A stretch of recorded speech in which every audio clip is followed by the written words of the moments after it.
see how this Revlon oil absorbing roller works on my super oily skin. Okay, let's go. Oh my gosh. Okay, so y'all wanted me to try this product forever. And how did you know? I don't know. But we're trying it today, and as you can see, I did a super dewy, wet looking look. So I think this will be the perfect test for this product. Not about to explain this product because it's been viral like 100 times. It basically takes the oil on the shine off the top of your skin, especially when you're wearing makeup. Okay, so this actually looks or whatever.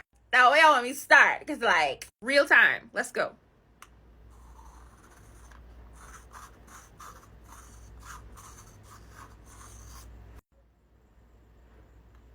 But y'all saw how oily my skin was. Okay, but hold on. Y'all, look at the difference in my face. I have no words except if you have oily skin, you need this. It's a yes for me. It's a yes for me. It also didn't really remove any of my makeup at all. She's linked in my Amazon storefront if you want it.